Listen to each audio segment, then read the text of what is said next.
The rain in Silveridge, Connecticut didn't just fall. It felt like a heavy, cold curtain being drawn over the world, isolating every soul in its own private misery.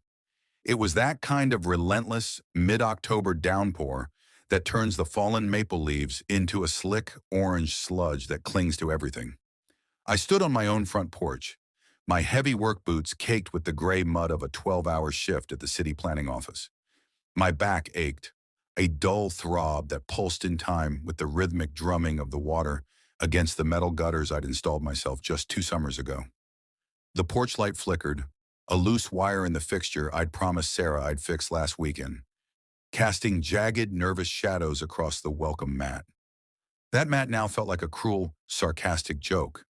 Inside, the muffled sounds of laughter, sharp, polished, and then sounding like expensive crystal shattering on a marble floor, cut through the storm.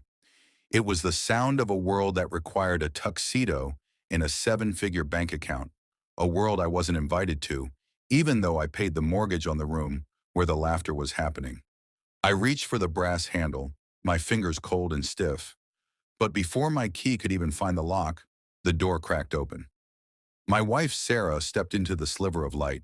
She wasn't wearing her usual loungewear. She was in a charcoal-colored tailored dress that screamed Fifth Avenue, her hair pinned back with a clinical precision that made her look like a stranger from a high-fashion magazine. Before I could even mutter a hey, she pressed her palm firmly against my chest. Her fingers, manicured and cold, dug into the rough fabric of my city-issued work jacket. She didn't look at my face. Her eyes were fixed on the streak of dried concrete on my collar. My new boss is here, Elias. Julian Vane. He's the most important person in this state right now. We're finalizing the acquisition of the firm, and everything is on the line. Please, just this once. Don't embarrass me, she whispered. Her voice wasn't filled with plea. It was a sharp, serrated blade meant to draw blood. I started to speak, to ask why my own home was suddenly a restricted zone, but she didn't give me the chance.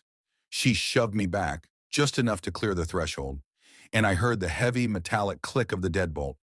It was a sound I'd heard 1,000 times, but tonight it sounded like a guillotine. Before we go deeper into this story of betrayal and high-stakes justice, take a second and hit that subscribe button. Give this video a like, and let us know where you're watching from.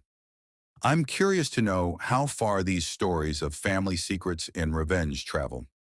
I walked down the stairs to my old Ford F-150, the engine turning over with a reluctant metallic groan. As I sat there, the heater blowing lukewarm air that smelled of old coffee